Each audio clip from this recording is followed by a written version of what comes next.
আমি এখনো আছি, আর বুড়ো হয়ে গেছি, খুব কষ্টে আছি।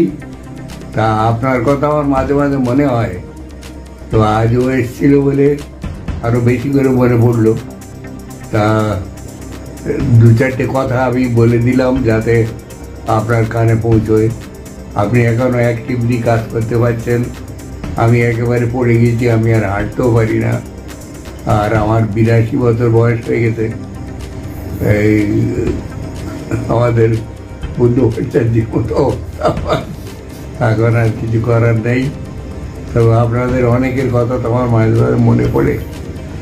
আর আপনি সেই আম খেতে এসেছিলেন একবার, সে কথাটা মনে আছে, কারণ আম গাছে তো আম হয়েছিল এবার ভালো। তো আপনাকে তো আর ডাকতে পারিনি, কারণ আমি তো এখন তৃণমূলে চলে গেছি। সেইটি আমার জীবনে একটা দুঃখ, জীবনে একটা খুব কষ্ট। কিন্তু তখন ওই আপনারা আমাকে তো এক্সপেল করলেন, এক্সপেল করার পরে আমি আর কোথায় যাই? মমতা এসে বললো যে আপনি আমাদের দলে আসুন। আমি বললাম যে আমি গিয়ে কী করবো, আমি তো বামপন্থী। তো বললে আমি বামপন্থীদের পছন্দ করি, ওরা ভালো করে কাজকর্ম করে। এই সব কথা টথাতে ভুলে গিয়ে ওখানে গেলাম। তারপরে মন্ত্রী হয়ে গেল আবার। তা এই জ্যোতি বসু, বুদ্ধ ভট্টাচার্য আর আমাদের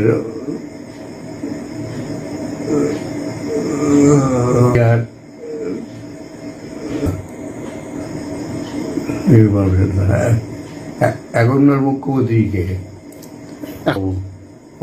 মমতা।